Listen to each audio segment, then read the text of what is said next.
Taste the Daily. விழுப்புரத்தில் 1,60,00,000 ரூபாய் ஹவாலா பணம் பறிமுதல் செய்யப்பட்டது தொடர்பாக 4 பேர் பிடிபட்டனர். விழுப்புரம் புதிய பேருந்து நிலையத்தில் முகமது ரியாஸ், சிராஜுதீன், அபுபக்கர் சித்திக், ராஜ் முகமது ஆகியோர் சந்தேகத்திற்கிடமாக பேக் மாட்டிக்கொண்டு நடந்து சென்றுள்ளனர்.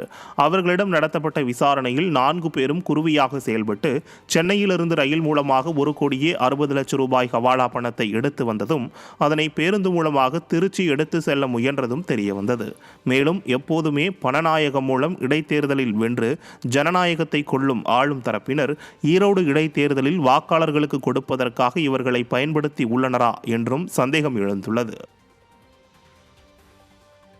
கடலூர் மாவட்டம் வேப்பூர் அரசு பள்ளி மாணவர்கள் மீது 20க்கும் மேற்பட்ட இளைஞர்கள் தாக்குதல் நடத்திய அதிர்ச்சி சம்பவம் மக்களை பீதியில் ஆழ்த்தியுள்ளது. வேப்பூர் அரசு மேல்நிலைப் பள்ளியில் உள்ளூர் மற்றும் வெளியூர் மாணவர்களுக்கு இடையே தகராறு ஏற்பட்டுள்ளது.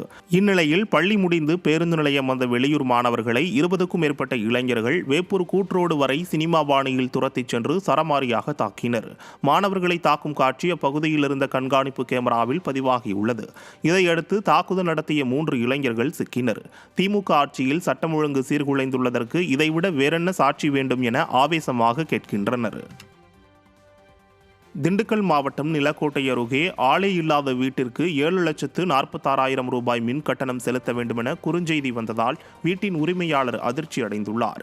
குள்ளிச்செட்டிப்பட்டி லட்சுமிபுரத்தைச் சேர்ந்த முருகேசன் பட்டிவீரன்பட்டியில் வசிக்கும் நிலையில் லட்சுமிபுரத்தில் உள்ள இவரது வீட்டை ரவிச்சந்திரன் என்பவர் 2 மின் விளக்குகளை மட்டுமே பயன்படுத்தி பராமரித்து வருகிறார். இந்நிலையில் ஒவ்வொரு மாதமும் சராசரியாக 120 முதல் 150 ரூபாய் வரை மட்டுமே மின் கட்டணம் செலுத்தி வந்த நிலையில் தற்போது 7 லட்சம் ரூபாய்க்கும் மேல் மின் கட்டணம் வந்துள்ளதாக கூறும் ரவிச்சந்திரன் இது குறித்து ராமராஜபுரம் தலைமை மின் பகிர்மான அலுவலகத்தில் தொடர்பு கொண்டு கேட்டபோது முறையான பதில் கூறவில்லை என்று குற்றம் சாட்டினார். எனவே ஸ்டாலின் அரசும் மின்சார வாரியமும் இந்த மின் கட்டணத்தை ரத்து செய்ய வேண்டும் என்று கோரிக்கை விடுத்துள்ளார். இந்த வீட்டோட மதிப்பே 7 லட்சம் வரலைங்க. அப்படி இருக்கும்போது நாங்கள் ரொம்ப கஷ்டப்பட்டு கூலி வேலை செஞ்சு ஒவ்வொரு நாளும் பிழைப்பு நடத்திக்கிட்டு இருக்கிற தருவாயில் நாங்கள் இருக்கும்போது இவங்க இந்த கரண்ட் பில்லு இன்னும் 10 நாள் 12 நாளில் கட்டி முடிக்கணும். அப்போது இவங்க அசால்ட்டாக பேசுகிறாங்க, நாங்கள் அதை சரி பண்ணிக்கிறோம் அப்படின்றாங்க. நாளைக்கு எங்களுக்கு ஏதாவது கோர்ட்டு கேஸுன்னு அலைகிற மாதிரி எங்களுக்கு இல்லைங்க. அதனால் இந்த மெசேஜை ரத்து பண்ணி அரசு கவனத்தில் கொண்டு இதை எங்களுக்கு சரி பண்ணி கொடுக்கணும். சென்னையில் அதிமுக ஆட்சியில் அமைக்கப்பட்ட செங்குத்து பூங்காவை திமுக அரசு அரசியல் காழ்ப்புணர்ச்சியோடு அகற்றி வருவதற்கு பொதுமக்கள் மத்தியில் கடும் எதிர்ப்பு எழுந்துள்ளது.